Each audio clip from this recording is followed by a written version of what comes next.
Madame la Présidente, Madame la Ministre, Monsieur le Ministre, Madame la Présidente de la Commission, Monsieur le Rapporteur général, mes chers collègues.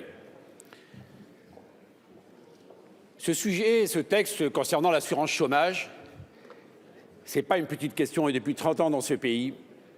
C'est un sujet absolument majeur parce que combien de gouvernements ont rencontré tellement de difficultés pour faire en sorte qu'on apporte, Madame Panot, aux demandeurs d'emploi que nous connaissons aussi bien que vous, des réponses qu'ils méritent et qu'on apporte aux entreprises les réponses qu'elles attendent. Ce texte, Monsieur le Ministre, n'a pas prétention à tout régler. Tout le monde imaginait que c'était le grand débat où on allait faire en sorte que tous les outils soient à notre disposition pour demain améliorer le marché de l'emploi. Non, ce texte, c'était déjà, d'ailleurs ça n'a pas été rappelé auparavant, permettre aux demandeurs d'emploi d'avoir encore la garantie des versements d'indemnités chômage. Parce que sinon, il y avait la difficulté qui était la nôtre de l'insécurité juridique. Je préfère le redire parce que ce texte non plus ne scelle pas définitivement les règles d'indemnisation chômage.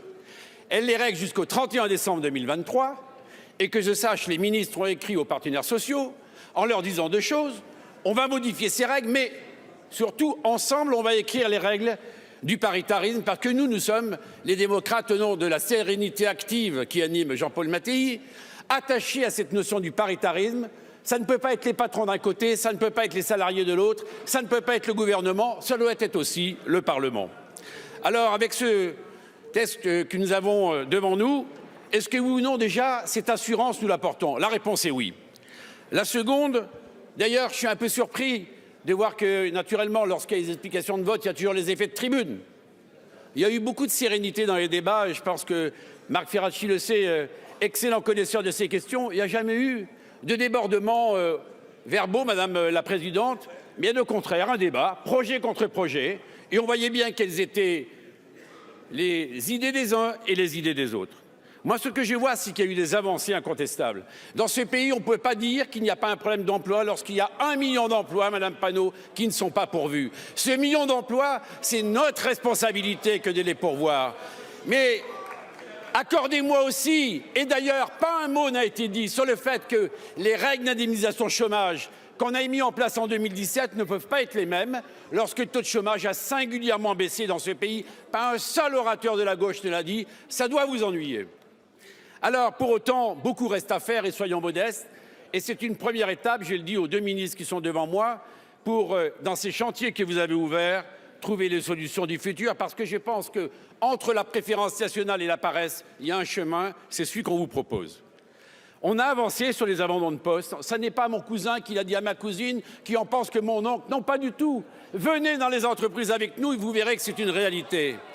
Le deuxième sujet, sur les CDD. Je n'ai pas entendu sur les CDD. La taxation des contrats courts qui ont coûté 9 milliards d'euros à l'UNEDIC.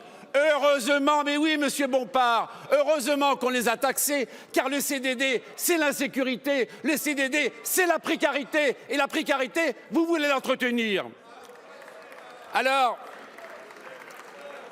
le chemin est devant nous pour un sujet qui n'est pas réglé, et c'est vrai, c'est cette affaire de CDI qu'on propose à des gens qui sont en CDD et qui ne les prennent pas. Les ministres se sont engagés pour que le Parlement soit associé à la démarche. Je voudrais en terminer, je le dis à la ministre, par la VAE. Avec ce que nous votons sur la VAE, et réfléchissons bien avant de voter ce texte. La validation des acquis d'expérience, tout le monde en parle, personne ne l'a fait. Et là, on va ouvrir une voie pour 100 000 personnes dès 2023. La VAE, c'est une reconnaissance. Pierre Dharréville ne me contredira pas, puisqu'il a soutenu cet amendement et qu'il est intervenu à plusieurs reprises. La VAE, quelque part, c'est pour des femmes et des hommes la possibilité de se former, d'avancer, d'avoir de nouvelles qualifications, d'avoir des meilleures rémunérations, bref, d'être reconnus. Alors, mes chers collègues, il faudra avancer avec des nouvelles règles contracycliques, parce que quand ça va bien, on doit moins indemniser, quand ça va mal, on indemnise plus. C'est ça aussi le système assurantiel. C'est ça 45, l'héritage, le pays qui aide ceux qui souffrent. Et oui, ça vous ennuie, mais c'est la vérité. Alors, mes chers collègues, le groupe démocrate votera ce texte, mais Madame la Ministre, sera au rendez-vous pour la VAE, sera au rendez-vous pour les CDD, CDI et sera au rendez-vous pour atteindre le plein emploi.